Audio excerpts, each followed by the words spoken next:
আমাদের জেলা সভাপতি সুজিত রায় মহোদয় আপনাদের সামনে বিস্তারিতভাবে বলেছেন। আমি শুধু একটি কথা বলবো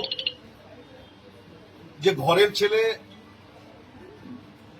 4-5 বছর গ্যাপিং এর পর ঘর ফিরল।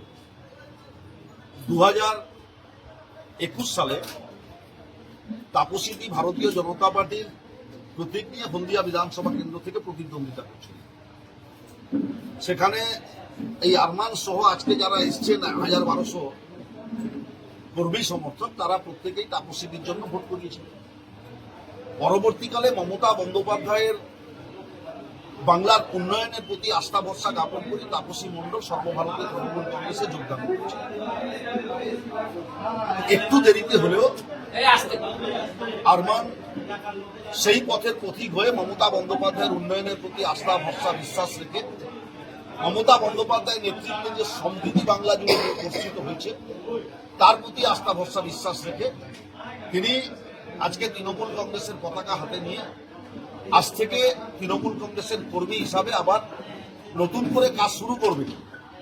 আমাদের দৃঢ় বিশ্বাস যে কর্মী সমর্থক হলদিয়া থেকে এসছে, আমাদের প্রার্থী তাপসী মণ্ডলের জয় এরা প্রায় সুনিশ্চিত করে দিয়েছে।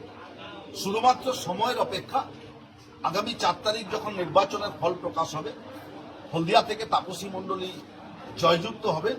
আর শুভেন্দু অধিকারীর নেতৃত্বে যে বিজেপি এই হলদিয়াতে প্রার্থী দিয়েছে তার জামানত থাকবে কিনা এটা সন্দেহের ব্যাপার আছে।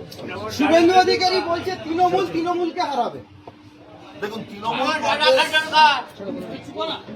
তৃণমূল কংগ্রেস রাজনৈতিক দলটি সম্পর্কে শুভেন্দু অধিকারীর ততটা বেশি ধ্যান ধারণা নেই। কেন এ কথা বললাম আপনারা বলতে পারেন, শুভেন্দু অধিকারী তো এত বছর ধরে তৃণমূল কংগ্রেস করেছিলেন, কিন্তু তার দেহটা ছিল তৃণমূলে আর মনটা ছিল বিজেপিতে।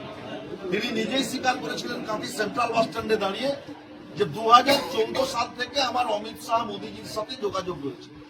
তার মানে নিশ্চিতভাবে ওনার স্বীকারোক্তি থেকে প্রমাণিত যে ওনার দেহ তৃণমূলে ছিল। তাই তৃণমূলের কালচার সম্পর্কে জানা নেই।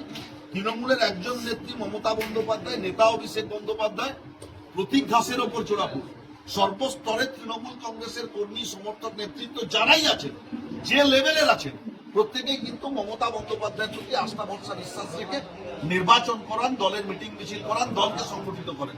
এটা শুভেন্দুর জানা উচিত।